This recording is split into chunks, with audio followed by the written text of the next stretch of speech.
Você já percebeu que às vezes tem alguma coisa que você quer muito e aí você é a primeira pessoa que acaba ajudando aquilo a não acontecer? Primeiro você começa toda animada, empolgada, ai, agora vai, é isso que eu quero. E aí vem uma desculpa, e aí vem uma procrastinação, e aí vem uma comparação, um medo de errar, de fracassar, o que vão pensar. E quando você vê, você já desistiu. Hoje a gente vai falar sobre autossabotagem. Nesse vídeo a gente vai conversar juntas sobre 5 comportamentos que são assim alertas muito grandes de que você pode estar se auto-sabotando. E eu quero começar com a procrastinação. O primeiro comportamento do autossabotador profissional é a procrastinação. É o deixar para depois. É aquela tarefa que amanhã eu faço, depois eu vejo. E às vezes são coisas tão simples que vão nos amarrando. Uma ligação, um documento, é uma roupa que tem que ser dobrada, é um exercício, é uma academia, é uma brincadeira com os filhos. E a gente vai entregando as nossas 24 horas e vai deixando passar, não gerencia, vai procrastinando. E o tempo é um tesouro que não volta, ele só vai. Isso nos leva diretamente para a segunda característica, que é o medo constante de errar.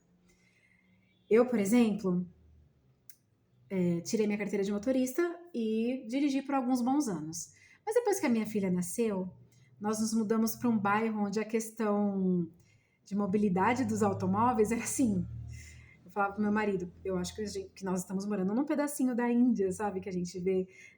A galera não respeitava muito sinalização, e até como pedestre, assim, tinha que ter muito cuidado, porque enfim, e aqui era muito complicado, sabe? Era muito acelerado, era tudo muito rápido e tal. As regras não funcionavam muito.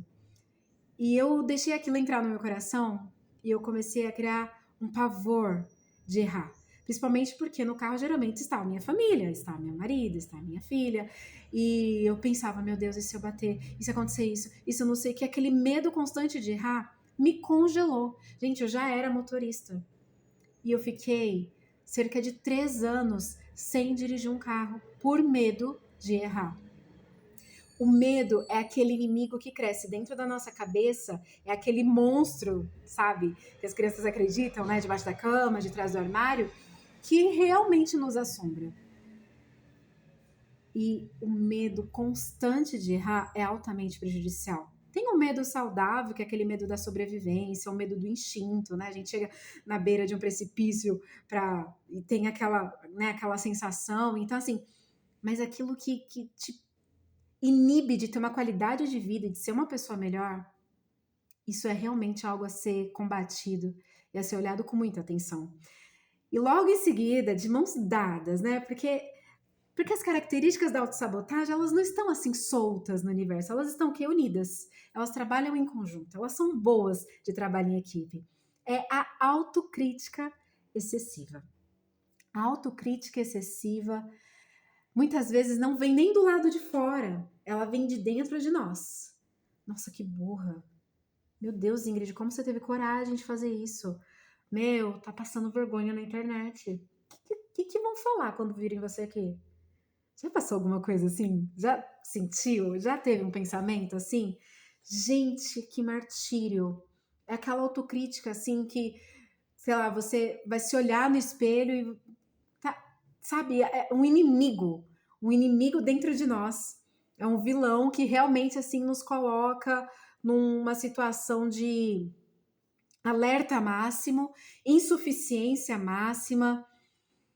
Ai, que autossabotagem, sabe? E aí a gente já vai seguindo nesse trilho pro quarto. Gente, esse quarto ele é tão cruel. E é um mal assim tão comum, especialmente hoje que a gente tá tão conectado e as redes e a gente tem referência à vida dos famosos. Eu lembro quando eu era pequena ainda, eu era criança ali, antes dos meus 10 anos, a gente tinha muita notícia dos famosos, das celebridades, por revistas, né? Tinha aquelas revistas que falavam, ai, a atriz tal gosta de sorvete de morango e tal, mas hoje em dia é tudo tão perto, sabe? Você pode mandar um direct para alguém, você pode, e essa pessoa pode te responder, alguém assim de outro país, outra realidade. E aí a gente tem essa mania de ficar se comparando, a comparação excessiva. No meu casamento eu fiz muito isso. Se eu ficava, sei lá, ali meia hora rolando o feed da Angélica com o Luciano Huck, eu já dei esse exemplo, e eu ficava, uau, caraca, olha que casal, meu Deus, como eles são maduros, como eles são bonitos, como eles são... E aí eu trazia isso pra mim, e aí eu começava a achar que o meu casamento era o contrário. Era ruim, era estragado, era azedo, era tosco, era fraco, era sem graça, era não sei. E aí o meu marido me chamou a minha atenção e falou: amor, você já reparou que você olha e aí de repente o que você tem já não tá mais bom? Gente, essa comparação excessiva, infelizmente às vezes é até ensinado dentro de casa, né?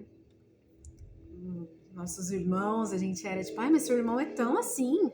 Olha, sua irmã faz isso, porque você não é como ele ou como ela. Olha teu primo, olha o amiguinho da tua escola. Ai, gente, que veneno. Que veneno, que veneno. E assim, que luta para se libertar. E aí nós vamos andando para o quinto. Gente, para o quinto, a quinta característica da autossabotagem, que é assim, a necessidade de controle. Aquela pessoa que não consegue aceitar ajuda. Aquela pessoa que traz tudo para ela, que centraliza tudo nela. Até para se sentir útil, ela centraliza nela. Então, por exemplo, se ela é mãe, se ela é esposa, ela é a pessoa que resolve tudo na casa. Ela não consegue delegar, ela não consegue, sabe, distribuir, ela não consegue descansar. Se ela é uma profissional, eu trabalho em escola e sabe, traz tudo para a cabeça, traz tudo assim, os problemas dos familiares, da família, e fica assim, é uma pessoa estafada, é uma pessoa realmente sobrecarregada, uma pessoa assim exausta, uma pessoa cansada que não consegue descansar. Isso é autossabotagem. Como que você vai florescer se você não tem espaço de respirar? Então hoje eu quis trazer essa reflexão aqui. Eu quero encerrar com o versículo de 1 Timóteo, capítulo 1, versículo 7. Minha Bíblia de estudo, gente, maravilhosa. E diz assim: porque Deus não nos concedeu espírito de covardia, mas de poder, de amor e de equilíbrio. Deus não nos deu espírito de covardia, mas de poder, de amor e de equilíbrio. Ai, que Deus nos ajude a encontrarmos esse equilíbrio. Como é importante a gente ter aquele medo saudável, do instinto, mas não aquele medo paralisante. Como é importante a gente estar sempre procurando, sabe, onde eu posso melhorar, que bacana, isso eu acertei, isso eu não fui tão bem, ai, vou aprender, amanhã eu vou ser melhor. Sermos gentis conosco mesmo, mas sem se comparar, sem se diminuir, sem ter aquele medo constante de errar, da crítica alheia, do julgamento externo, que a gente possa realmente ter esse versículo encarnado em nós para podermos ter ousadia, termos amor e termos equilíbrio em tudo que fizermos, em tudo que formos. E aí eu quero terminar com uma pergunta aqui. E aí você me responde, tá? Mas seja sincera. Coloca aqui para mim, por favor. Tem alguma coisa que você tá se auto-sabotando na sua vida, assim? Você vê que tem algo que você podia enfrentar e que você tá deixando para depois? Ou que você tá se comparando, se diminuindo, que você tá se criticando, se paralisando, tá com medo? Coloca aqui para mim. Eu creio que esse espaço é pra gente crescer juntas e pra gente aprender juntas. E que o Senhor derrame sobre nós mais dele, para podermos fazer e viver a vida em abundância que ele tem para nós. Deus te abençoe.